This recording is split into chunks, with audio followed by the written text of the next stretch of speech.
Typique 4, c'est le pendule de torsion. Le but de la manipulation, c'est l'initiation au concept du moment d'inertie. Le calcul de ce moment à partir de la période T.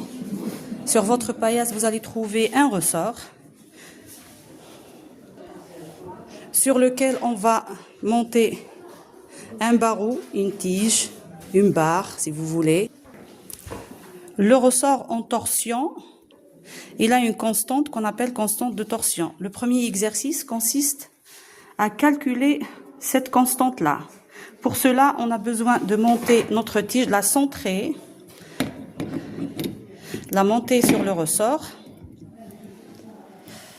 placer un dynamomètre à plusieurs distances. Les distances choisies, c'est de 5 cm, 10 cm et 15 cm. Vous allez, bien sûr, la tige, comme ça, elle est à sa position d'équilibre. On va la tordre de 90 degrés et on va lire la force, directement la force sur le dynamomètre. La force doit être appliquée perpendiculairement à la tige et on va lire directement la valeur. Vous allez remplir les valeurs de la force dans ce tableau.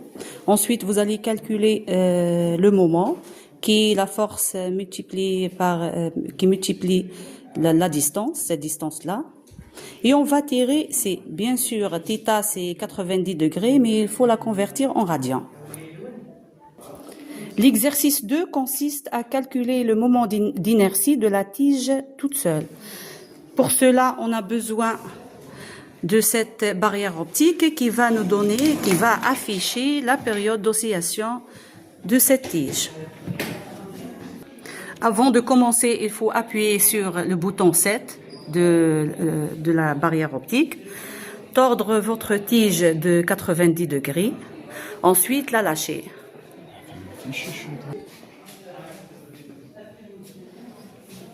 Très bien, voici la période, la première période. Vous allez refaire l'exercice 3 fois, et vous allez remplir ce tableau-là.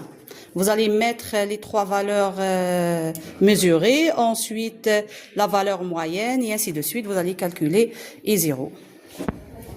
Maintenant, vous avez un système composé de tiges et de maslots. Voici 2 masses identiques qu'on va mettre symétriquement sur la tige et on va refaire la même chose. On va tordre notre tige, le ressort, elle va tordre le ressort de 90 degrés et on va mesurer la période et remplir ce tableau-là. Le tableau numéro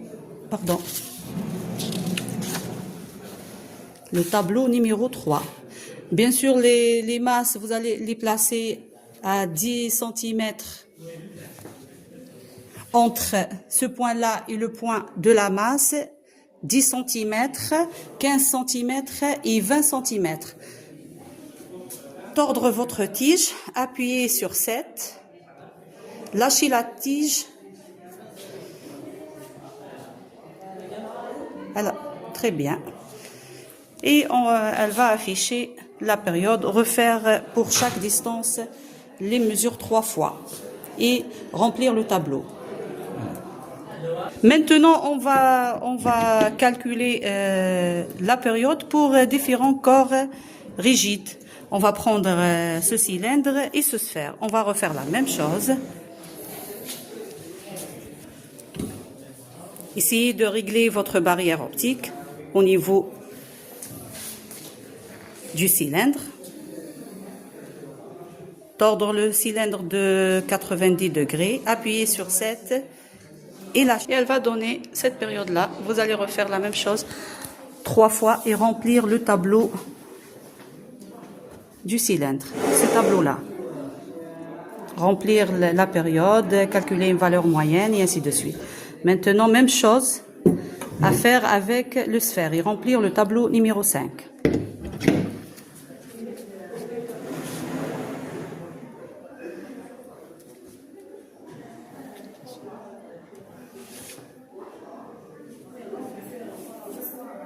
Très bien. C'est tout épais.